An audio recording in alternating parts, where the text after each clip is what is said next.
আসসালামু আলাইকুম। পরিবারের সবার আবদার মেটাতে গেলে একটু কষ্ট তো করতেই হয়। মজার একটা রেসিপি আপনাদের সাথে শেয়ার করব। প্রথমে দিয়ে দিয়েছি টক দই, দিয়ে দিয়েছি সয়া সস, দিয়ে দিচ্ছি টমেটো সস। বাসায় যত ধরনের সস আছে দিয়ে দিবেন, তাহলে অনেক বেশি মজা হবে। তো আমি এখানে হচ্ছে চিকেন তান্দুরি মশলা ইউজ করেছি, যদিও আমরা এটা বারবিকিউ করব। আমার কাছে বারবিকিউর মশলাটা একদমই ফ্লেভারটা ভালো লাগে না। আমি এখানে প্রায় 4 কেজি মাংসের জন্য 2 প্যাকেট হচ্ছে চিকেন তান্দুরি মশলা দিয়ে দিয়েছিলাম হচ্ছে লাল মরিচের গুঁড়া, দিয়ে দিয়েছিলাম কালো গোলমরিচের গুঁড়া। বাসায় যত মশলা থাকবে ইচ্ছা মতো দিয়ে দিবেন, কোনো সমস্যা নেই। যত মশলা তত স্বাদ। তো যাই হোক, অবশেষে আমি একটু তেল দিয়ে দিয়েছিলাম, তারপর হচ্ছে একটু আদা বাটা, রসুন বাটা, একটু পরিমাণ মতো লবণ, এগুলাকে মাখা চাকা করে নিচ্ছি। তো অবশেষে আরও কিছু আদা বাটা দিয়ে দিচ্ছি, দিয়ে এগুলোকে মিক্সড করে নিলাম। আপনাদের কাছে যেই কোনো মশলা থাকবে আপনারা ইউজ করতে পারেন, কোনো সমস্যা নেই।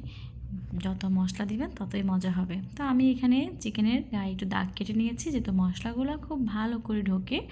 তো আমি এই পর্যায়ে সবগুলা মশলার সাথে এগুলাকে একটু মাখাঝাকা করে নিচ্ছি। দেখতে পাচ্ছেন মশলাগুলো গায়ে খুব ভালো করে লাগিয়ে দিচ্ছি।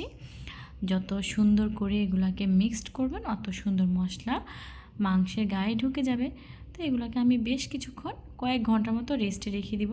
আমার আরও কিছু কাজ ছিল, ওগুলো সেরে নেব আমি। তো এখন হচ্ছে যে ছাদে চলে যাচ্ছি। ছাদে হচ্ছে আমার আরও খালাতো ভাই, আমার হচ্ছে ছোটো ভাই, ওরা ছিল, আমার মেয়েরা ছিল, বোনের মেয়ে, ওরা সবাই এখানে সব প্রিপারেশন করতেছে। আসলে এখানে হচ্ছে যে বারবিকিউর জন্য আমরা কাঠকড়ি পরিয়ে নিলাম, কলাগুলা দিয়ে দিচ্ছি গরম করার জন্য। তো খুব সুন্দর একটা হচ্ছে যে আগুনের যে একটা উষ্ণতা সেটা আমরা পাচ্ছি, যদিও ছাদে অনেক বাতাস ছিল। তো এখন আমার সেই ম্যারিনেট করা চিকেনগুলো এখন গ্রিলে দিয়ে দিচ্ছি। এখন হবে, এত মজা হবে এগুলা দেখে, কি লোভ লাগছে তাই না? আসলে বাচ্চাদের আবদার মেটানোর জন্য চলে আসছি এই বারবিকিউ পার্টি করার জন্য। মেয়েরা তো মহা খুশি। আসলে অনেক ব্যস্ত ছিলাম, নতুন বছর আসছে, ওদেরকে একটু সময়ও দিতে পারি নাই, কোথাও বের হতেও পারি নাই কাজের চাপে। তো এ ফাঁকে আমি আবার নিচে চলে আসছি। আমার হচ্ছে মামানি খালামণি ওরা হচ্ছে রুটি করতেছে, তো আমি এসে একটু হেল্প করতেছি। তো আমি এগুলোকে গোল গোল করে দিচ্ছি, কারণ হচ্ছে যে সবাই মিলে কাজ করলে কাজটা একটু কষ্টটা কমে যায় আর ভালোও লাগে। তো আমরা হচ্ছে এক এক করে হাতে হাতে সব কিছু করে নিচ্ছি। সবাই আমাকে খুব হেল্প করেছে। তো অনেক সুন্দর সুন্দর গোল গোল রুটি হয়ে গেল। আমি এখন হচ্ছে এগুলাকে সেঁকে নিব, এগুলাকে সেঁকে এক এক করে আমি হটপটে নিয়ে নিব। তো হচ্ছে আমরা আজকে বারবিকিউর গ্রিলের সাথে চিকেনের সাথে আমরা জাস্ট প্লেন রুটি দিয়েই আমরা খাবো, কারণ আমরা জনসংখ্যা অনেক বেশি। অন্য রুটি বা পরোটা হচ্ছে ওগুলো ঝামেলা করতে যায় না। তো এভাবে আবার চলে আসছি ছাদে। বারবিকিউগুলোকে হচ্ছে উল্টে পাল্টে খুব সুন্দর করে এগুলাকে গ্রিল করে নিয়েছে। হয়ে গেছে, সবাই তো খাওয়ার জন্য অধীর অপেক্ষা। তো এখন হচ্ছে টেস্ট করার পালা। আমি একটু নিলাম, অনেক বেশি স্পাইসি মজা ছিল। এত সুন্দর একটা পোড়া পোড়া ফ্লেভার আসতেছে, মাশাল্লাহ আলহামদুলিল্লাহ অনেক মজা হয়েছিল। তো আমাদের বাচ্চারাও খাচ্ছে, সবাই আমরা টেস্ট করতেছি, খুবই মজা ছিল। তো ছাদে এত ঠান্ডা ছিল যে ল্যাপ কাঁথা সব কিছু, কম্বল সব কিছু নিয়ে বাড়িঘর করে ফেলছে একদম।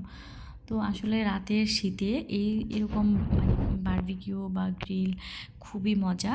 আমরা অন্য কোনো একদিন হচ্ছে যে ফিশ ফ্রাই করে বা ফিশ মানে মাছ দিয়ে গ্রিল করে দেখাবো।